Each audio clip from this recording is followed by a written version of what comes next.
스코틀랜드 사람들에게 당신이 영국 사람 아닙니까? 라고 물으면 벌컥 화를 냅니다.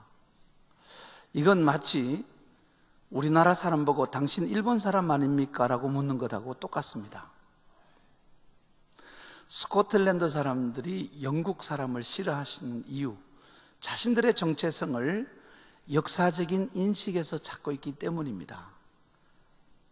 자신들의 역사에 영국은 언제나 적이었고 영국은 늘 자기들과는 불편한 관계에 있었기 때문에 당신이 영국 사람 아닙니까? 라는 말을 굉장히 분노하고 듣습니다.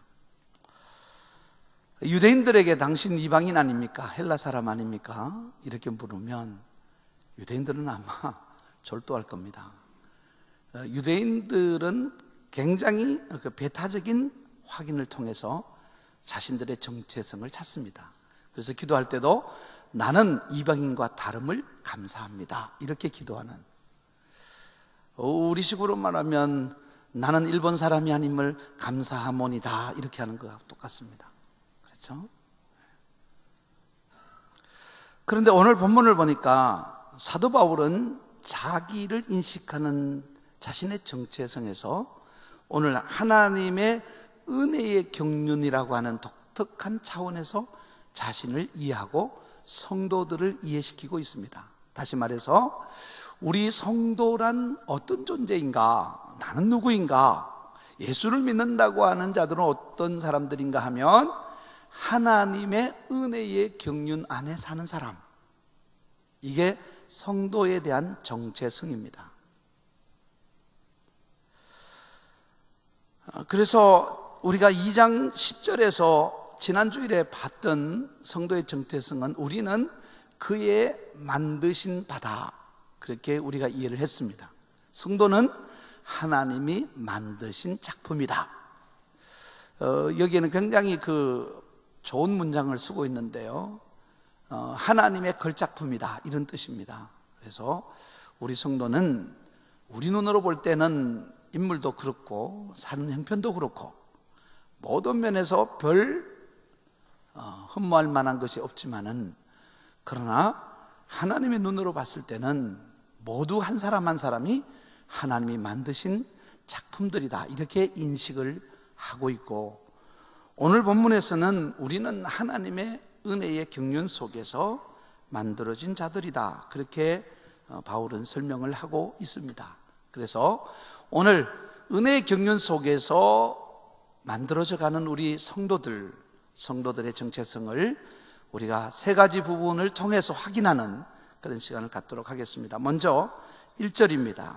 1절 말씀에 이러므로 그리스도 예수의 일로 너희 이방인을 위하여 갇힌 자 된 나 바울이 말하거니와, 자기를 갇힌 자 된 나 바울이다, 나는 갇힌 자다, 이렇게 자신을 설명하고 있습니다. 사도 바울이 지금 로마의 감옥에서 이 서신을 쓰고 있습니다. 로마의 감옥에 있다고 하는 것은 예루살렘에 있는 사람을 잡아다가 로마까지 데려왔던 것은 이 바울을 죽이기 위해서 로마 감옥에 가두고 있습니다. 그러니까 내가 갇혀 있다고 하는 게 그냥 잠시 작은 죄목으로 잡혀와 있는 게 아니라 사형 언도를 내리기 위해서 지금 로마 감옥까지 와 있는 상태를 말하는데, 이것으로 자신의 정체성을 나타내고 있습니다.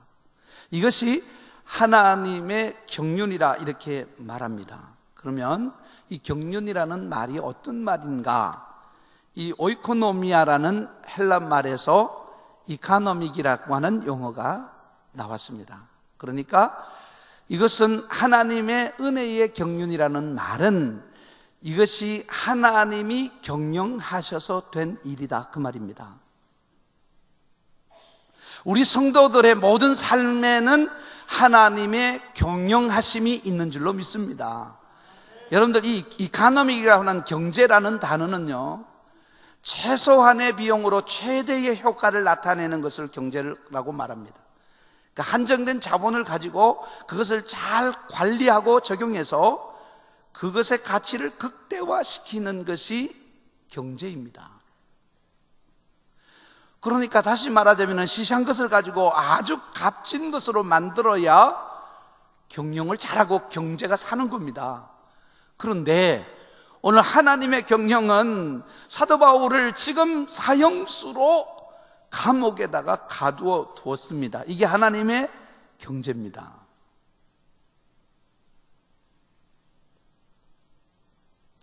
우리가 어떻게 하나님이 내 인생을 경영하셨는데 내 모양이 이 모양 이 꼴이 됐느냐고 탄식할 만한데, 사도 바울은 이것을 내가 갇힌 것은 너희들에게 영광이다, 내게도 하나님의 은혜다, 하나님이 참 잘 경영해 주셨다, 이렇게 고백하는 거예요.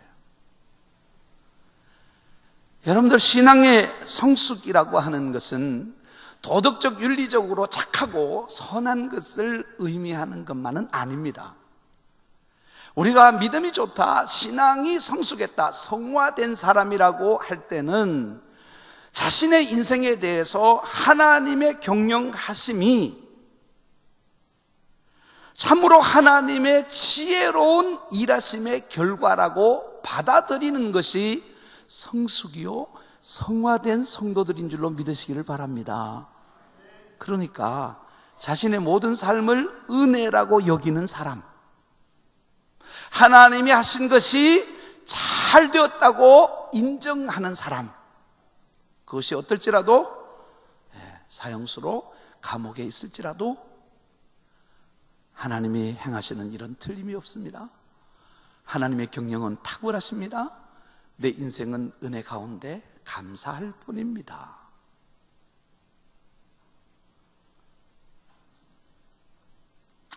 사도 바울이 왜 이것을 하나님의 경영으로 감사했을까 생각해 보면요, 사도 바울의 마음의 소원은 로마에 가서 복음을 전하는 거였습니다. 그런데 그 길이 열리지 않아서 로마서를 쓰게 된 거예요. 너무 로마를 가고 싶었고 약속도 했는데 그 길이 막혀서 가지 못했는데,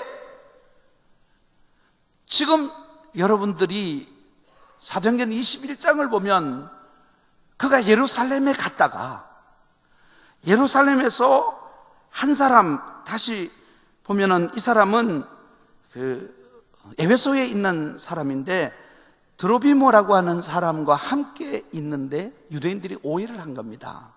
야, 바울이 유대인인데 에베소 사람, 헬라 사람과 함께 있다? 이방인과 함께 있다? 그리고 그가 함께 성전에 들어갔다는 소문을 퍼뜨린 겁니다. 이방인이 유대인의 성전에 들어갔다는 것은 유대인의 성전을 더럽힌 죄목이고, 이건 돌로 쳐 죽일 죄목입니다. 그걸로 잡힌 거예요. 이 예루살렘에서 잡혔는데 하나님이 그를 로마까지 옮겨주신 거예요. 경비가 하나도 들어가지 않았다는 거죠. 오히려 경호원들까지 세워서 들어갔다는 거죠. 로마를 그렇게 가고 싶었는데 돈이 있어도 못 가고 시간을 내서 가려고 해도 안 되던 일이 하나님께서 죄수로 보내지긴 하지만 하나님이 안전하게 여기까지 보내주셨다는 것, 이건 하나님의 경영이다 하는 거고요. 또 하나 생각해 볼 것은 자기 자신이 거기에 가서 보니까 세계 복음화를 위하여 꼭 만나야 할 사람들이 그 감옥에 있더라는 거죠. 내가 아무리 찾으려 해야 찾을 수도 없고 만날라 해야 만날 수 없는 사람들이 하나님께서 거기에 다 정치범으로나 어떤 이유로 보내서, 또 자기를 관리하는 사람들이나 그 과정에서 만나게 하는 사람들을 통해서 하나님이 여러 지역의 사람들을 만나게 하시고 영향력 있는 사람들을 만나게 하셔서 하나님의 복음이 증거되게 하시는 것도 하나님의 경영이다. 무엇보다도 하나님의 복음을 전하는 데 있어서는 진실성이 담보되어야 하는데, 신뢰를 줄 수 있어야 하는데, 자기가 유대인으로서 당하지 않아도 될 이 예수의 복음을 전하다가 자신이 지금 죽음에 이르게 되어도 전혀 두려워하거나 억울해하지 않고 기뻐하고 그리고 쉼없이 그리스도의 복음을 담대히 외치는 모습을 보고 평상시라면 예수를 믿지 않을 사람들이 자기 자신의 이런 태도를 보고 쉽게 예수를 믿을 수 있는 조건도 되고, 그들이 지금 감옥 안에서 가난한 심령으로 준비되어서 하나님의 말씀을 들을 때 쉽게 예수를 그리스도로 영접하는 기적들이 일어나는 걸 보면서 하나님의 경영은 놀라우시다. 이건 하나님의 은혜다. 여러분, 베드로의 마지막 부분에 요한복음 21장에서 18절과 19절은 이렇게 말합니다. 내가 진실로 진실로 네게 이르노니 네가 젊었으는 스스로 띠띠고 원하는 곳으로 다녔거니와 늙었으는 네 팔을 벌리리니 남이 네게 띠띠우고 원하지 않는 곳으로 데려가리라. 이 말씀을 하시면 베드로가 어떠한 죽음으로 하나님께 영광을 돌릴 것을 가르치심이로라. 아멘. 저도 기도하다가 이 하나님의 음성을 들었어요. 제가 하나님 앞에 임지 문제를 두고 하나님 앞에 깊이 몇 달 동안 철야 기도를 하면서 기도했습니다. 12월 31일 마지막 밤이었습니다. 하나님께서 이 음성을 분명하게 들려주세요. 여러분들, 주님이 이렇게 말합니다. 야, 장 목사, 너 지금까지 너 하고 싶은 대로 다 하고 살았지. 가고 싶으면 가고 그만두고 싶으면 그만두고, 교회를 그렇게 쉽게 옮겨 다니면서 네 원하는 대로 했지. 이제는 네 팔을 벌려서 네가 원치 않는 곳으로 데려간다. 그러시고 미국으로 데려가 버렸어요. 그것도 미국에 가서 정말 영적으로 칠흑 같은 어둠 속에 있는 교회에서 정말 힘든 일들을 경험하면서 살았습니다. 오늘 여기서 베드로에게 이렇게 말합니다. 이 말씀하시기 전에 베드로야, 네가 나를 사랑하느냐를 3번씩 물으시고 주님께서 내 양을 먹이라, 내 양을 치라 그래 두시고 주님이 말씀하시기를 네 발을 벌리리니 네가 원치 않는 곳으로 데려간다고 말씀하시고, 이것은 베드로가 어떤 죽음으로 하나님께 영광을 돌릴 것인가 예언하는 것이라고 말씀하고 있습니다.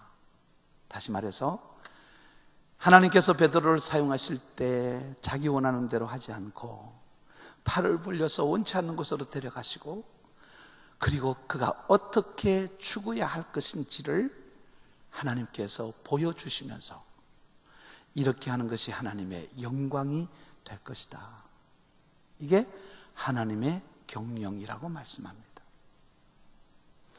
베드로도 하나님 앞에 귀하게 쓰임을 받아서 베드로의 영향력이라는 것은 기독교에서 절대적이고, 사도 바울도 역시 갇힌 바 되어서 기독교에서는 없어서는 안 될 하나님의 놀라운 기적을 일으키는 자로 하나님 앞에 쓰임을 받는 것 보면, 여러분, 우리 인생에도 내가 원치 않는 곳에 내가 지금 서 있지만, 내가 마음대로 원하는 대로 하고 살지 못하는 가운데 있지만, 여러분 정신을 차려보세요.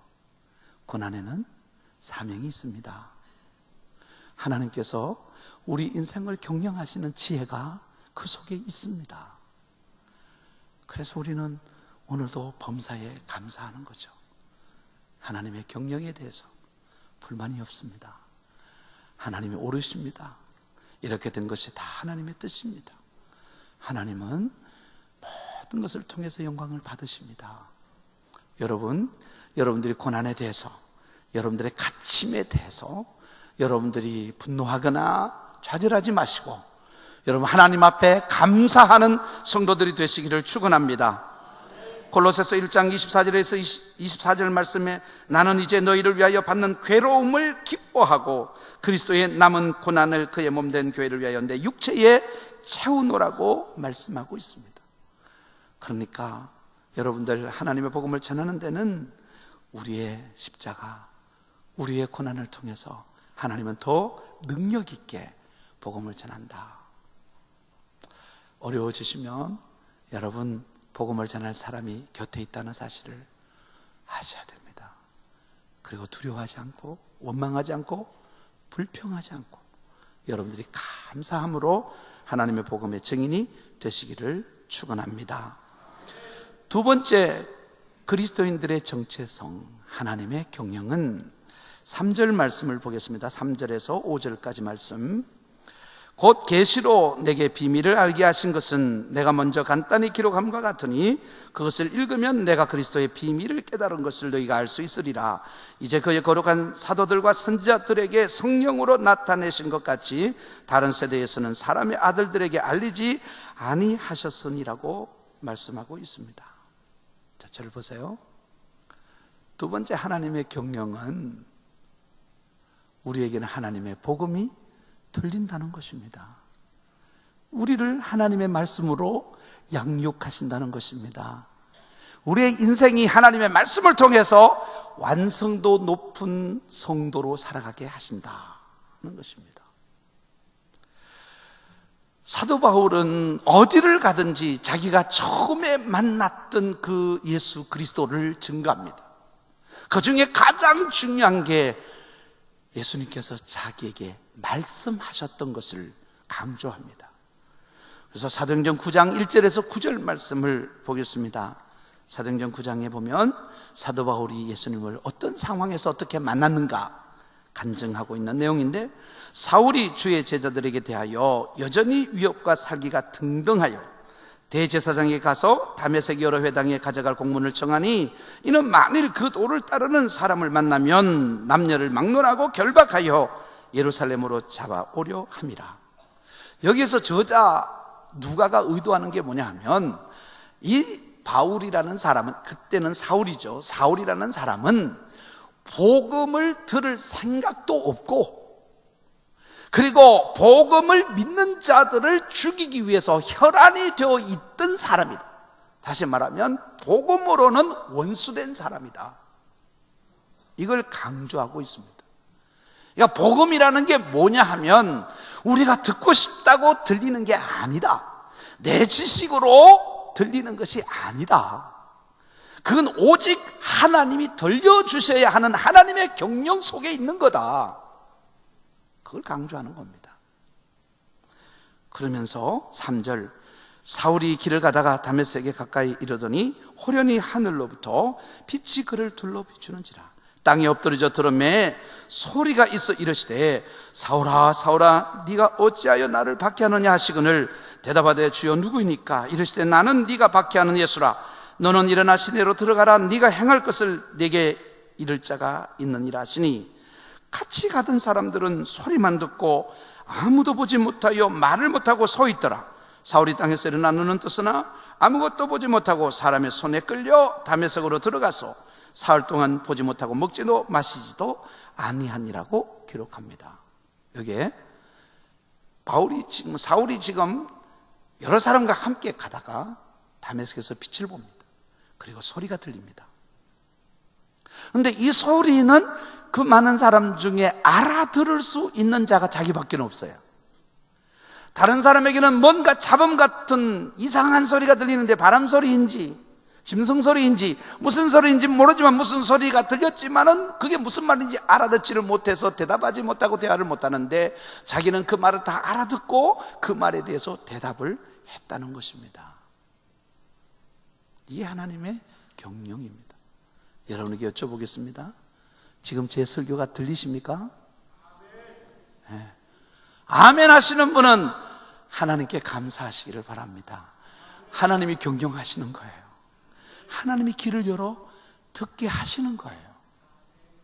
제가 지금 교회에서 설교하면 여러분들이 아멘하고, 여러분들이 월급도 주고, 여러분들이 사랑도 해줍니다. 근데 제가 만약에 이 교회 밖에 나가서 이 말을 하면 사람들이 제게 돌을 던질 겁니다. 저 미친 사람, 멀쩡하게 생겼는데 왜 저러지? 저 무슨 말이야 저게? 조선말이긴 한데 무슨 뜻이야 저게? 아무도 알아듣지 못합니다. 왜 그래요? 하나님이 길을 열어주지 않으시기 때문입니다. 성도에게 있어서 가장 행복한 것은 말씀이 들릴 때입니다. 여러분, 성령은 하나님께서 우리 인생에 필요한 모든 것, 여러분들이 자연 만물 속에 우리 육신을 보존할 모든 음식을 하나님이 만들어 주시듯이 내 영혼을 위하여 하나님이 오늘 여기에서 기록된 말씀과 또 성령께서 해석하시는 하나님의 말씀을 통해서 우리에게 하나님의 말씀을 들려주심으로 우리가 하나님의 경영을 경험하며 성화의 길을 걸어갈 수 있는 줄로 믿으시기를 바랍니다. 성도에게 있어서 가장 중요한 것은 복음이에요. 말씀입니다. 제가 요즘 금요 심야기도 때에 강조하는 거 있습니다. 성령 충만을 받으라는 거. 성령 충만이란 어느 상태인가? 술 취하지 말라 이런 방탕한 것이니와 비교가 되는데, 술 취하는 건 어느 정도 돼야 취했다고 그럽니까? 술 취했다고 할 때 어느 정도? 제정신이 아닐 때,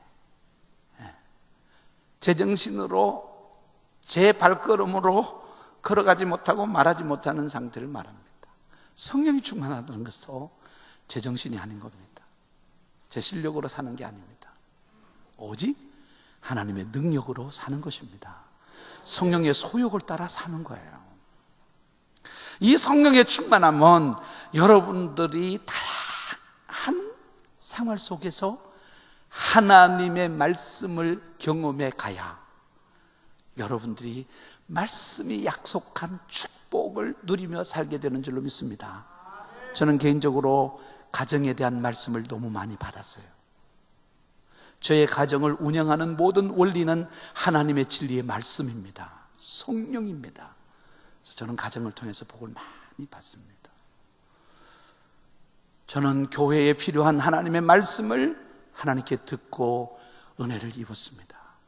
그래서 저는 교회를 통해서도 많은 복을 받습니다. 저는 기도할 때마다 하나님이 제 기도에 응답하시고 대답하시는 하나님의 놀라운 은혜를 경험했기 때문에 저는 기도하는 일이 참 좋습니다. 그리고 기도를 통해서 많은 복을 받습니다. 이것도 기도의 영을 받으셔야 됩니다. 여러분들이 예배할 때마다 하나님의 임재가 느껴지고 예배하는 가운데 하나님이 오르락내리락 하시며 여러분들에게 필요한 은혜와 은사와 능력과 축복을 경험해야 여러분들이 진정한 복을 받을 줄 믿습니다. 그러기 위해서는 예배에 관한 말씀을 받으셔야 됩니다. 예배에 관한 말씀. 여러분들이 모든 분야에 하나님의 말씀이 기업을 경영하는 원리, 친구를 사귀는 원리, 결혼을 하는 원리, 성도가 신앙생활하는 모든 원리에 하나님의 말씀이 있습니다. 그리고 성령께서 여러분들에게 이 말씀을 경험시켜 주는 것, 이게 하나님의 경영이십니다.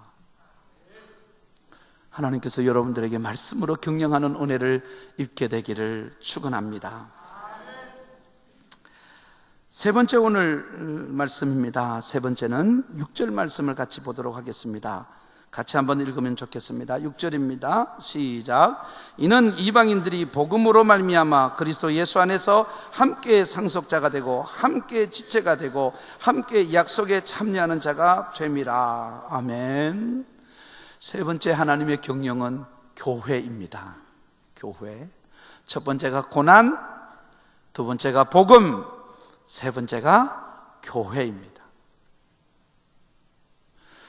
하나님의 경영은 하나님의 교회를 세우신다는 것입니다. 하나님께서 세우신 이 교회는 지난주에 말씀드린 것처럼 참으로 다양한 사람들이 모여 있는 곳입니다. 여기에는 만만치 않은 폭탄들도 많이 있습니다. 우리 교회의 경우에는 목사도 폭탄입니다. 그렇죠? 여러분, 우리가 정말 이 가운데 하나가 된다고 하는 것은 기적입니다. 우리는 서로 다른 배경을 가지고 있습니다. 우리는 서로 다른 관심을 가지고 있습니다. 그럼에도 불구하고 하나님은 교회를 하나로 만들어 가시는 줄로 믿습니다.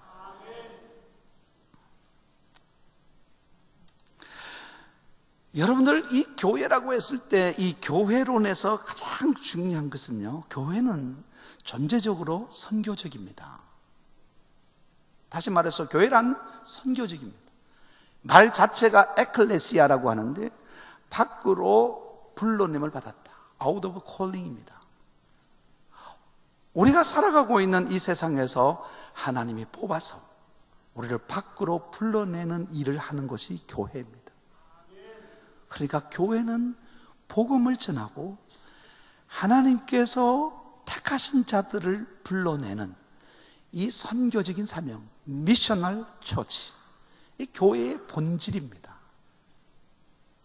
교회는 복음을 전해야 하고 복음을 전하는 일을 통하여 구원받은 자들을 그 안에 같은 여기 함께하는 자들로 서로 하나가 되게 하는 일이 교회가 하는 사명인 줄로 믿으시기를 바랍니다. 우리 교회에도 하나님의 경영이 있는 줄로 믿습니다. 서로 다른 사람이 모여있지만은 빈부의 차이도 있고 지식의 차이도 있고 남녀의 차이도 있고 고향도 다르고 여러 가지 상황과 형편이 다르고 생각과 꿈이 다르지만은 그러나 하나님이 이 교회를 통하여 우리를 하나님의 자녀로 묶으시고 우리를 통일되게 하는, 함께 살아갈 수 있게 하는 하나님의 경영이 교회를 통해서 일어나고 있는 줄로 믿으시기를 바랍니다. 교회에 다니기 때문에 여러분들이 자비와 긍휼이 필요하다는 것을 알게 됐습니다. 교회에서 치고받고 욕먹고 욕하고 살아가면서 우리는 점점 주님이 온유와 겸손함으로 배우라고 하는 말씀과 같이 여러분들은 주어 터지면서 주님만 바라보는 소망을 가지게 됐습니다. 그래서 사람 보지 말고 하나님 보고 살자. 이 얼마나 위대한 결론입니까? 이게 온유라 그랬죠. 이게 겸손이라 그랬습니다. 하나님께서 우리로 하여금 하나 되게 하기 위해서 오늘도 교회를 경영하는 줄로 믿으시기를 축원합니다. 말씀을 맺습니다. 아이들이 태어나면 말이죠, 참 신기하게도 부모를 닮아요. 아무튼 닮습니다. 얼굴 형체가 닮든지 이목구비가 닮든지 안 되면 성격을 닮든지, 어떤 애들은 걸음걸이도 닮아요. 발가락도 닮아요. 어딘지 닮습니다. 그런데 가끔 보면 부모의 장점만 닮는 애들이 있어요. 여러분, 아빠는 눈이 작고 엄마는 눈이 큰데 이 아이는 눈이 큽니다.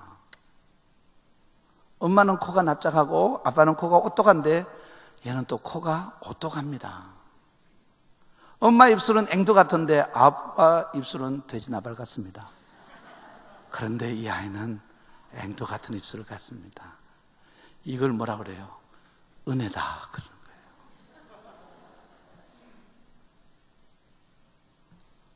어제 우리 이성식 장로님 손주가 결혼을 했는데 필리비가 부모의 장점만 닮았더라고요. 잘 생겼어요.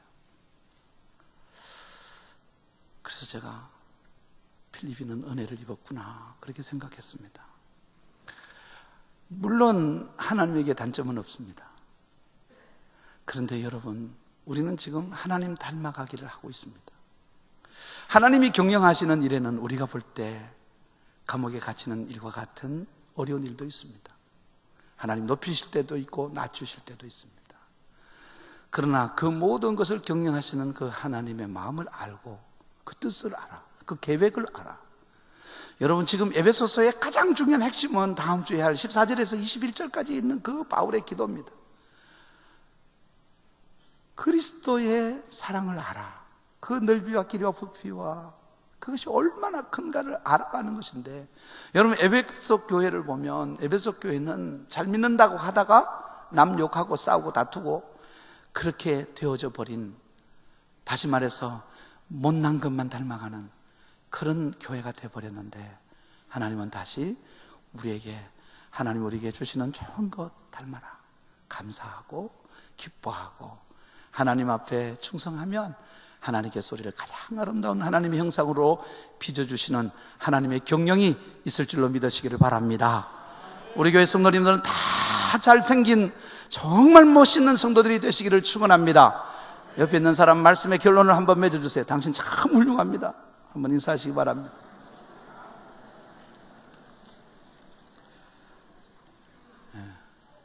한 번만 더 할까요? 하나님 쏙 빼닮았습니다.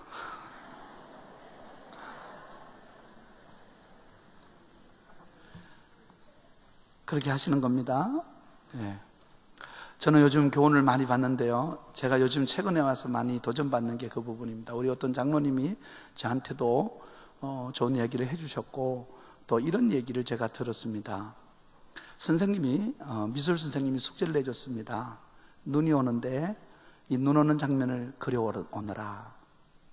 근데 이 아이 하나가 숙제를 잊어버리고 안 해왔습니다. 그냥 백지를 가지고 왔습니다. 선생님이 이 백지를 보고 아이들에게 보여주면 칭찬을 합니다. 이 아이가 가장 완전하게 눈 오는 장면을 그렸다. 그게 지혜인 것 같아요. 여러분들 성도의 못난 점만 바라보지 말고 우리 잘난 점을 칭찬해주는 우리가 되기를 원합니다.